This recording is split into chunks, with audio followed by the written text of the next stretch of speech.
Hello, everyone, and welcome to week 14, Assessing and Evaluating Organizational Effectiveness. I will say from the start, this is our last week of lecture. Next May 11th, we have our final paper due, so I will not be doing a lecture next week. So this will be our final lecture, but of course, if anyone has any questions related to the final paper, I'm happy to discuss that, and we can even set up a Fuse meeting for that.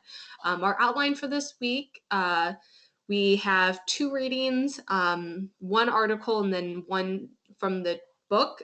This is the netting textbook. So this is the book that we used in the first half of the semester. If you don't have the book anymore, I do have the chapter available. Our lecture is going on right now. You're watching it. No videos for this week. One activity that is due, and then again, our final assignment is due on May 11th. So today we'll be discussing the framework for assessing organizations. This class, the lecture today will kind of be pulling everything together that we've talked about the past few weeks.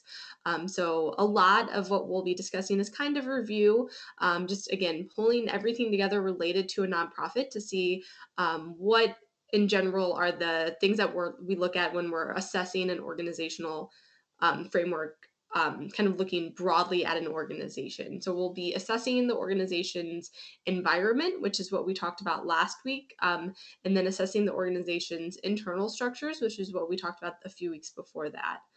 So when we're looking at an organizational's environment, we're going to be looking at first their revenue sources.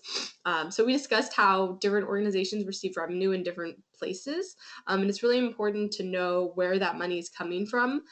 Some of it is going to be kind of broadcasted. Organizations are required to say, how much they receive from different sources. So we looked at organizations 990 forms, and that shows that an organization receives so much from government, they receive so much from private fundraising, and they receive so much from contracts or fees for services. But we don't know what's within each individual category, so you kind of have to do a little digging, because where people get their money is going to influence how they make some of their decisions. So it's really important to know who those funders are. So are they getting government contracts, with their private foundations? Who are those private foundations that they're receiving them from?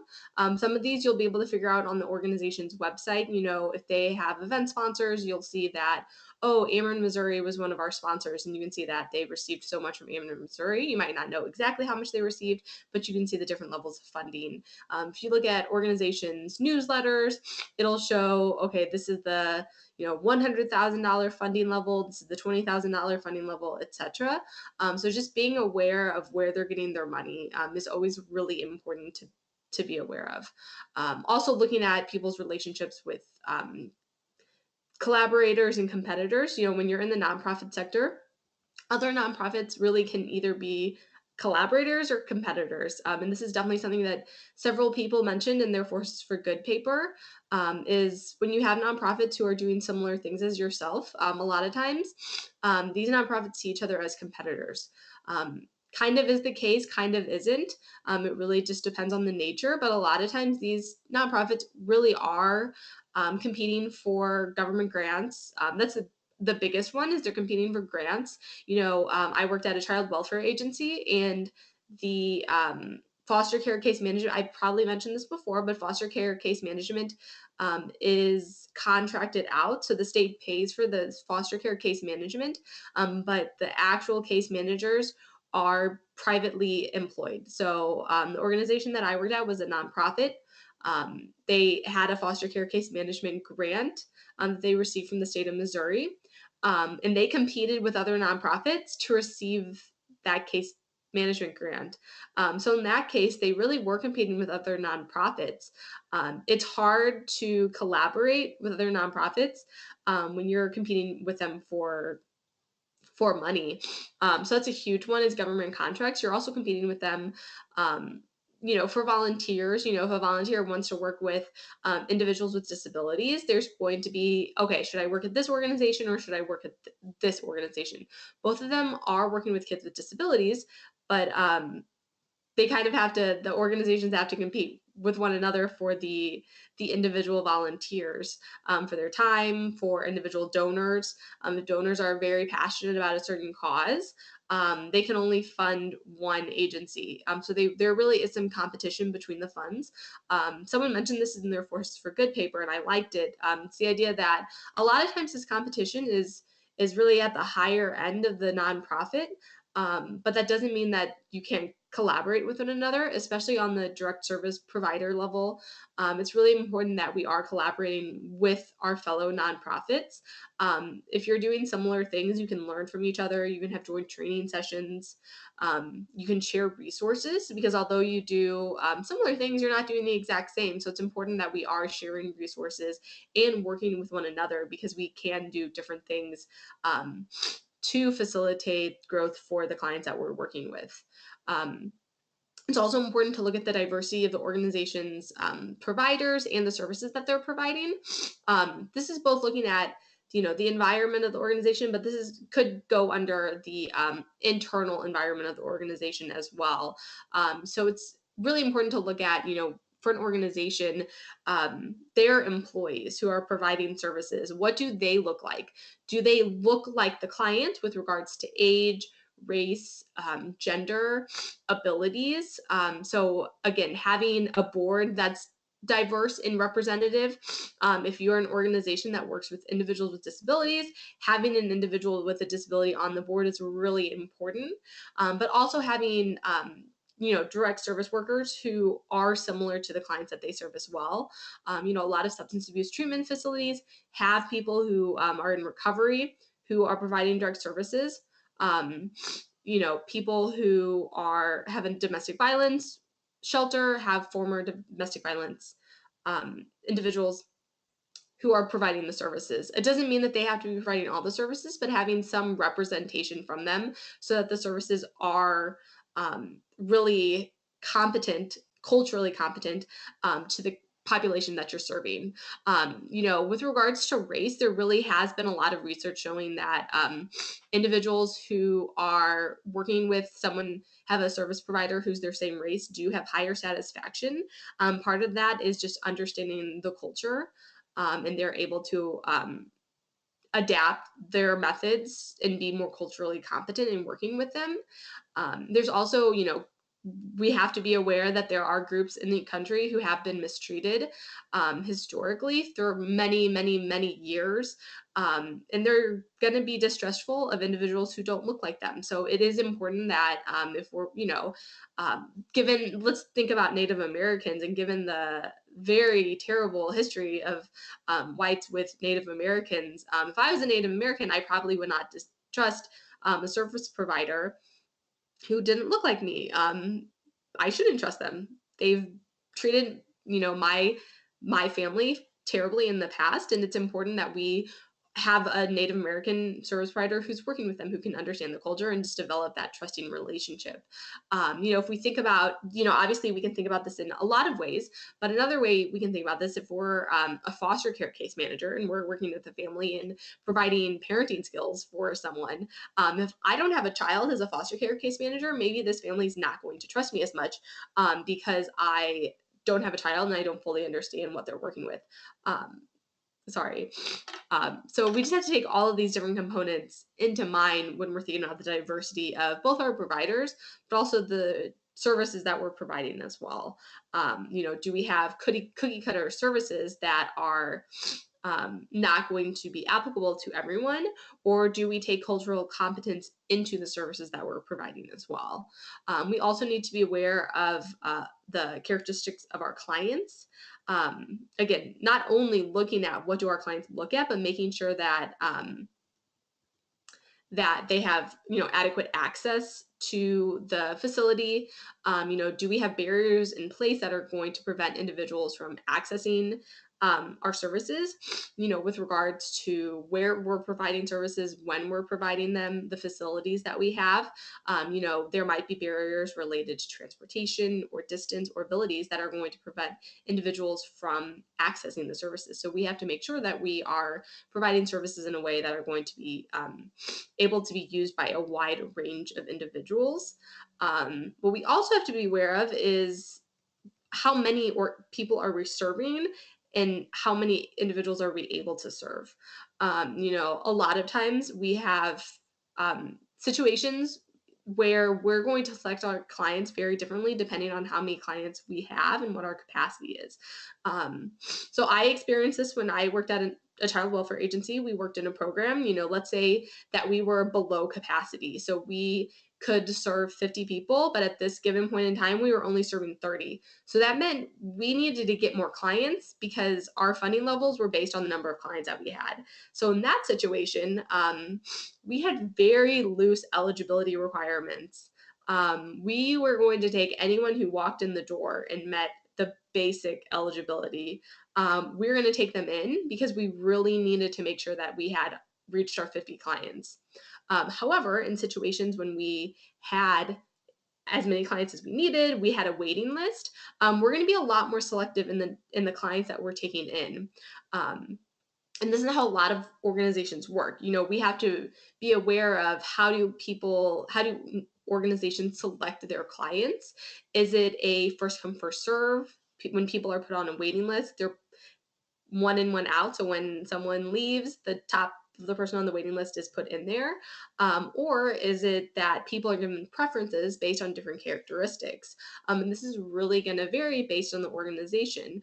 At the organization I currently work at, it's a first in, first out. So when someone gets put on a waiting list, they're the first people to receive services, regardless of who the child is or what their characteristics are. Where I used to work, um, we engaged in what is known as creaming. So it's the idea that if you have an abundance of individuals, you're not going to take the most difficult cases. You're probably going to take the easiest cases. We have plenty of clients. So let's not give ourselves too much of a challenge.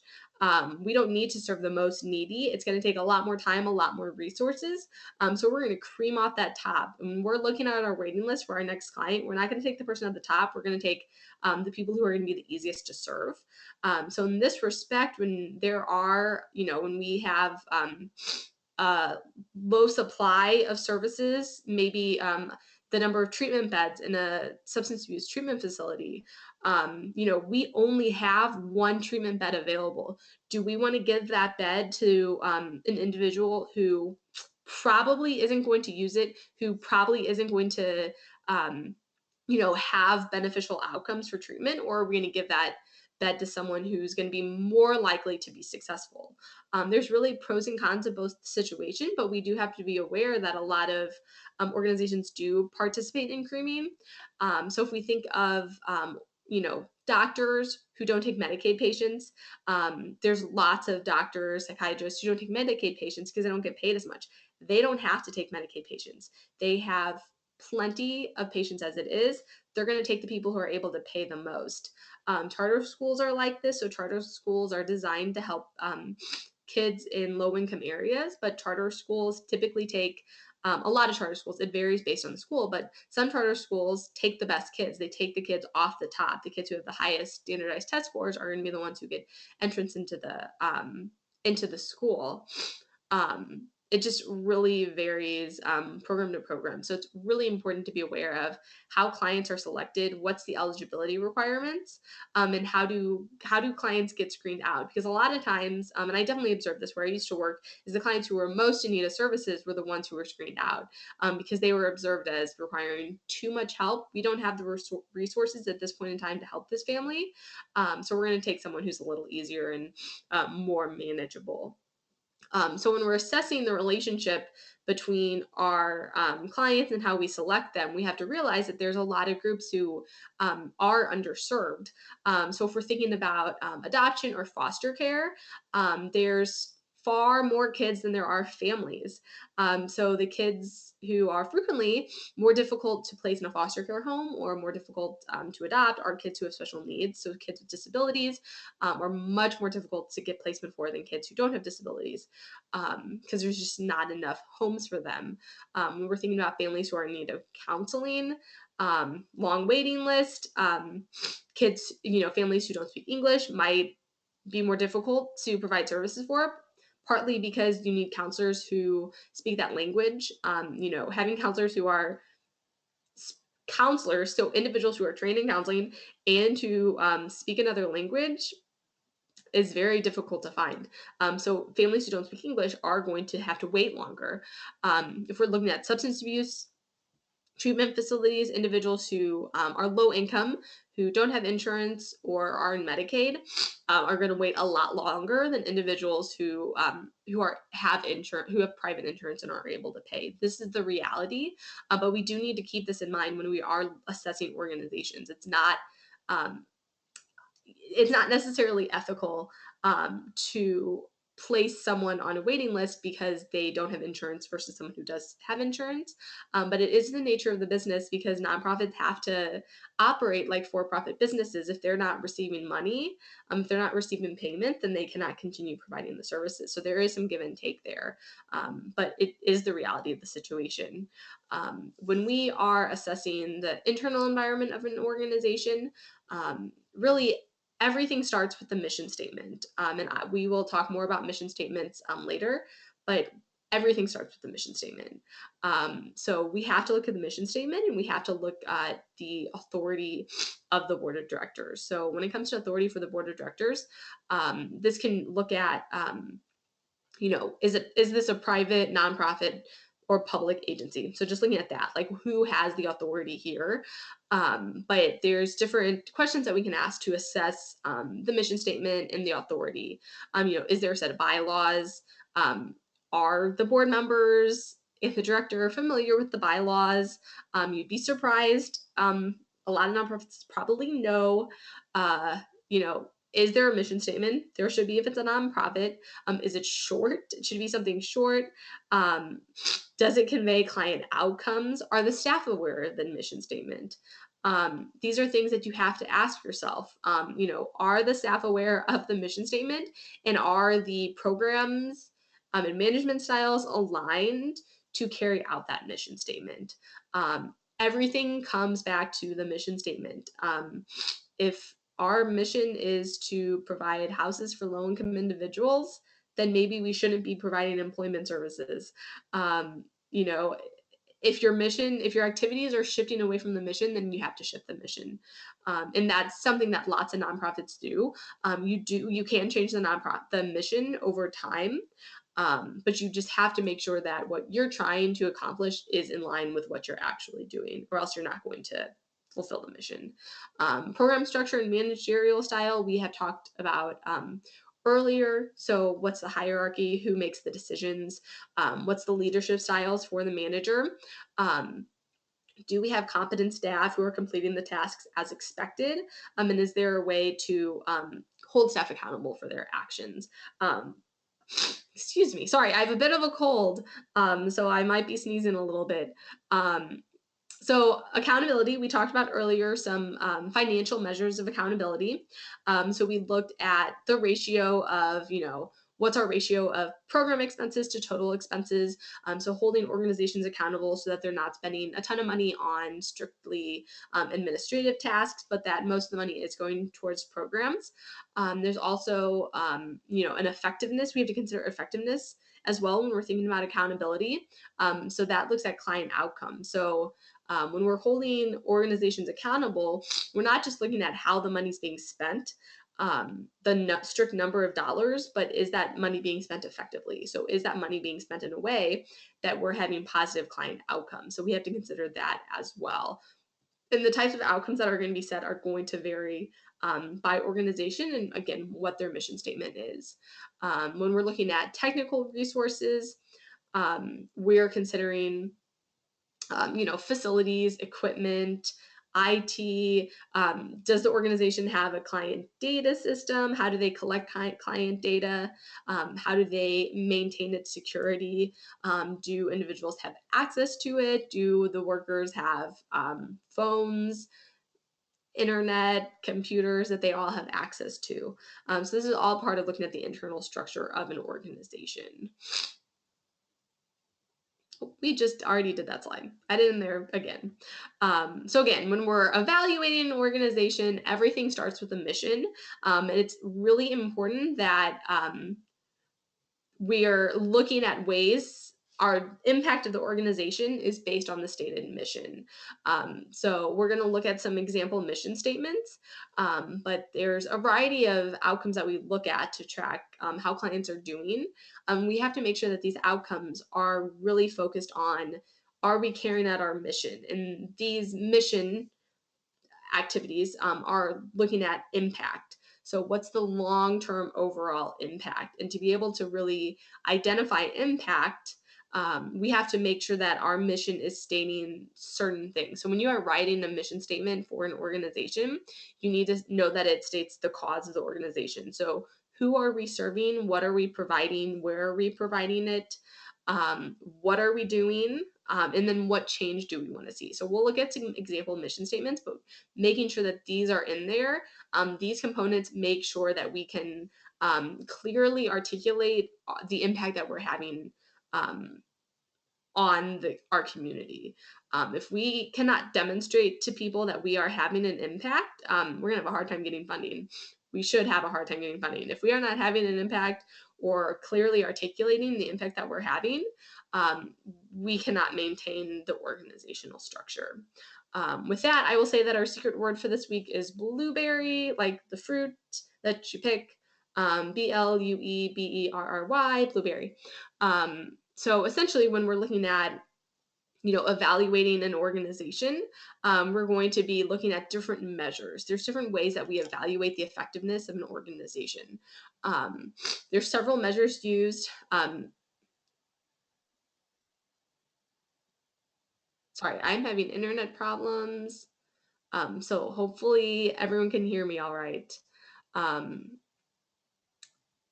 but that is a little concerning. Okay.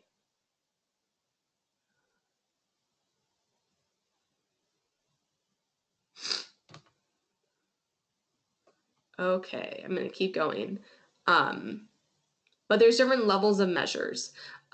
So it's all based on what we're doing.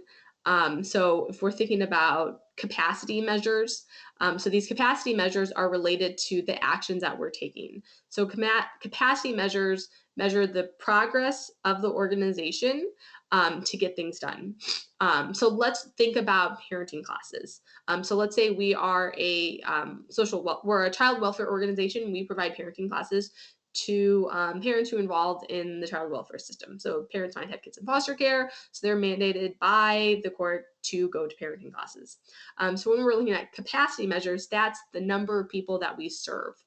So we do certain activities and we measure those activities through looking at the capacity. So that would be looking at how many parents did we provide parenting classes to? How many parents actually completed the parenting classes? This is going to be a number. This year, 1,500 parents went through our parenting training class.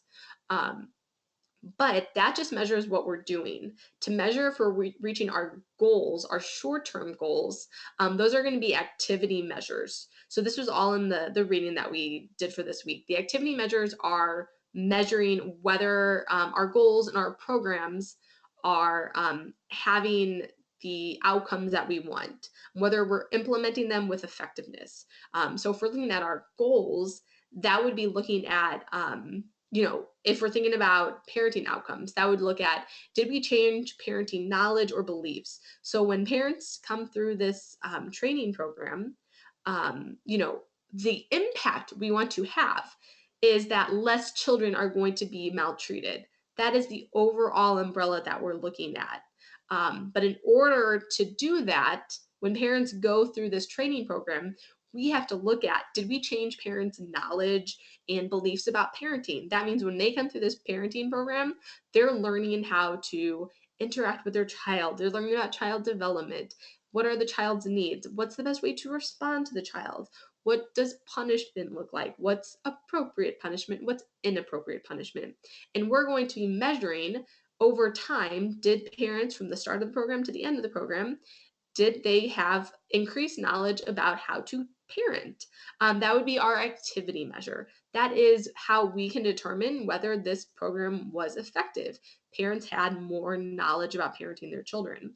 However, we also need to look at the overall impact measures. So the impact measures are those large overarching things.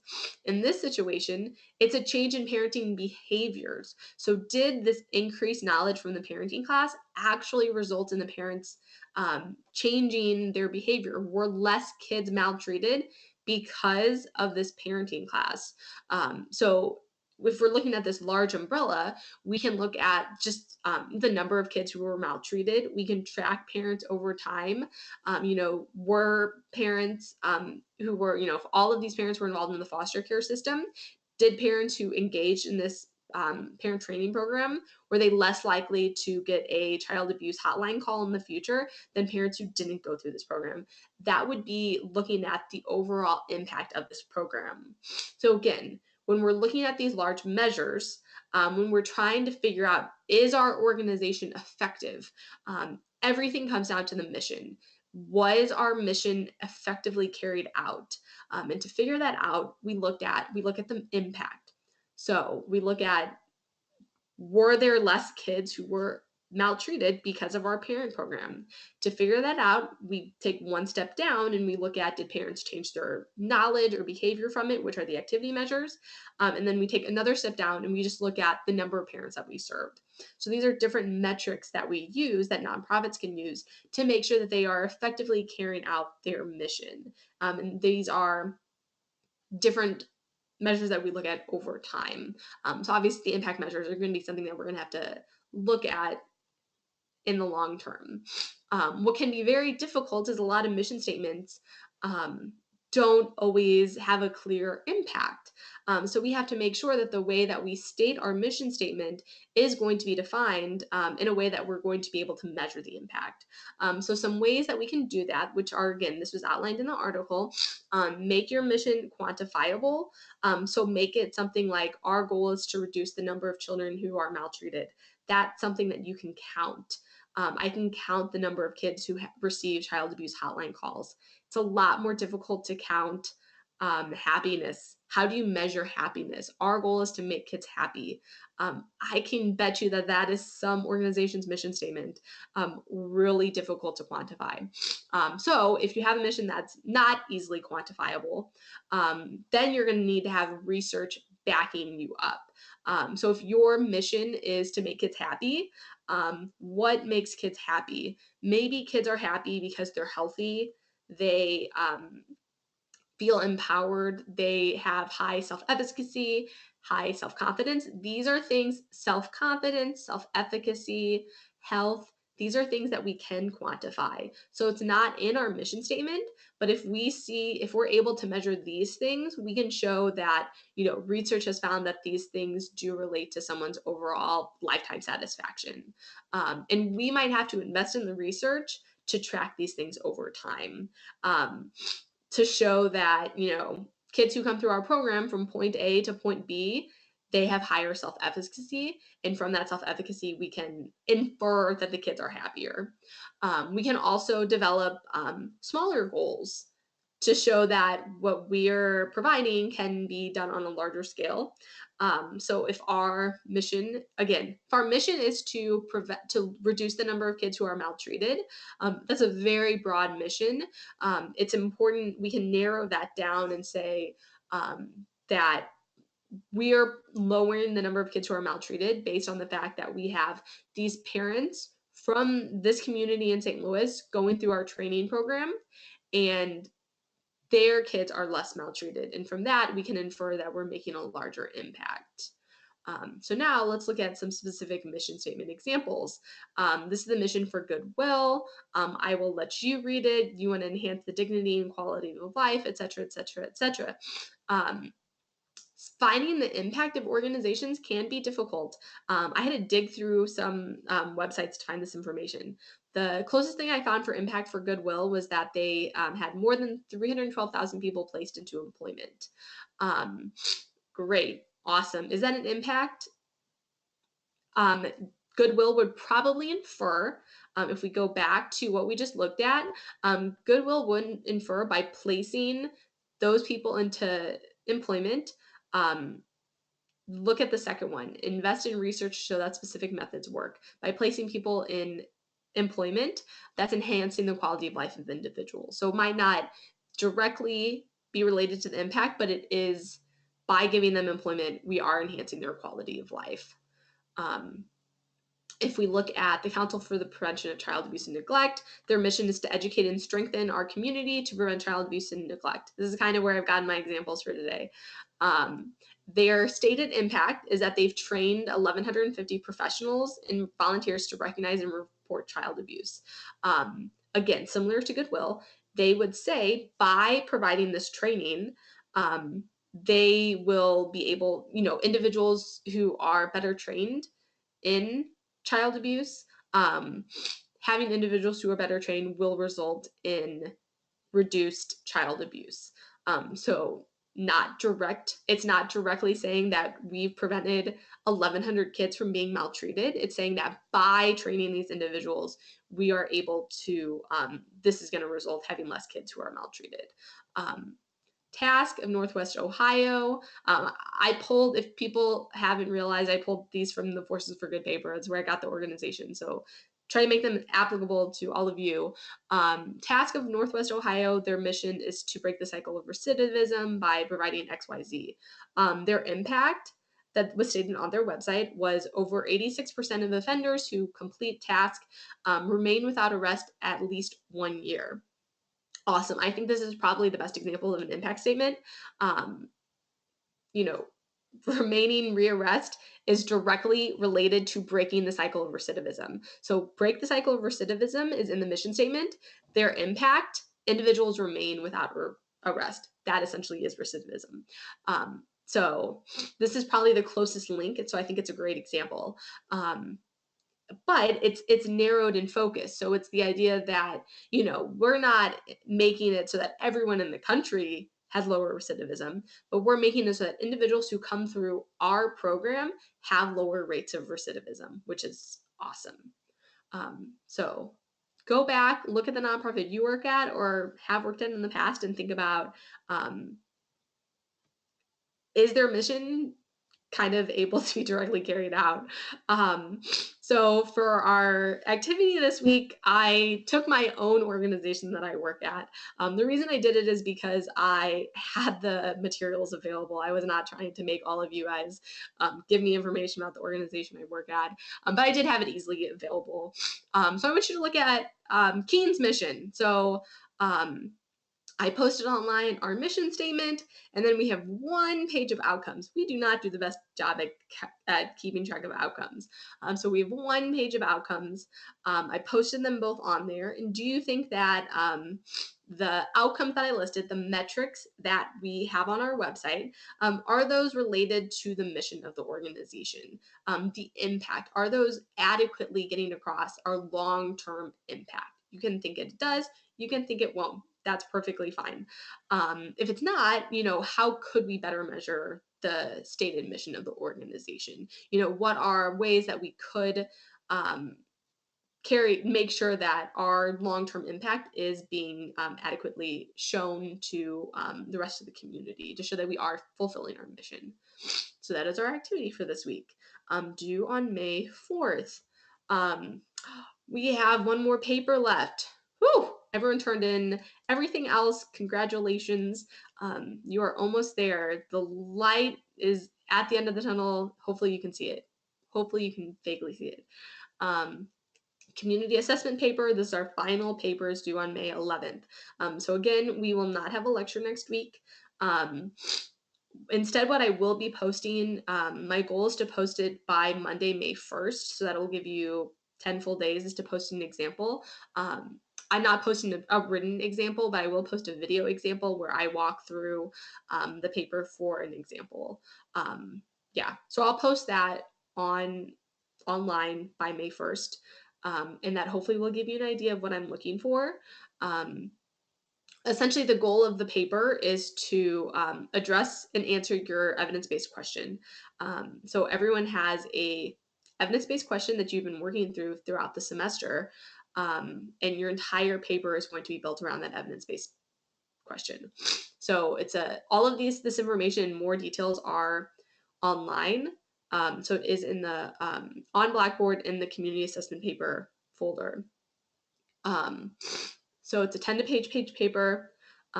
Use section headings. I cannot emphasize that enough. Here are the sections: executive summary, introduction, stakeholder groups. Use those section headings, bold them. If you do not use section headings, you will get points deducted. I posted on Blackboard the rubric that I'll be using for grading this paper. 10 to 20%, I don't remember the exacts. 10 to 20% is on organization. If you don't use section headings, you will lose points on the organization. Trust me, it is really hard to follow along someone's paper without section headings. When I was reading the Forces for Good papers, everyone's grade for those papers are on Blackboard. If you can't see them, let me know. When I was reading those, individuals who didn't use section headings, it was a lot more difficult for me to follow along. That didn't necessarily mean that you got points deducted. I really want to emphasize on this paper, you need to use section headings. You will get points deducted. Organization is really important for me, and I typically grade individual sections, and it's hard to grade individual sections when I can't figure out what the sections are. It also lets me know that you completed. Completeness is also part of the rubric. If I don't have section headings, I don't know if you completed everything. I do not spend time in deciphering this is the intro versus the findings. Let me know, clearly outline what is going on. But essentially the sections will be, in the 10 to 12 page paper, I hope all of you have learned this by now. The paper requirements does not include the title page or the reference page. I think everyone learned that. It appeared that way on the Forces for Good paper, but I do want to say that again. So when I'm looking at 10 to 12 page paper content, 10 to 12 pages of content, title page is not included in that, reference section not included in that. So I want 10 to 12 pages of content. I know when you are being fluffy. It is very obvious when you are rambling on for paragraphs, talking about the same thing over and over again. I want good content. So that will include an executive summary. So essentially that's where it's one paragraph where you summarize everything else. One paragraph, less than a page, probably half a page to 3/4 of a page. Not 3/4 of a page, half a page, around half a page for the executive summary. Introduction, look at the stakeholder groups. What are the findings? So you guys worked on your evidence-based practice workbook. So you did research. I want to see research findings. So if you're looking at an intervention to assist individuals with substance abuse problems, what does the research say helps? What has the research said is beneficial to reduce substance abuse? That's going to be in your findings section. Then you're going to be looking at recommendations. What am I going to recommend? So essentially, you have an evidence-based question. Your evidence-based question might be, how can I reduce substance use among adolescents in St. Louis? That's my evidence-based question. I did a background on it. We did needs assessments. We did asset mapping. We did we read about, we interviewed a key informant from a specific organization. Use all of that in your final paper. When you're making your recommendations, my recommendations for adolescents in St. Louis using substances may look different than someone who's looking at older adults using substances in New York.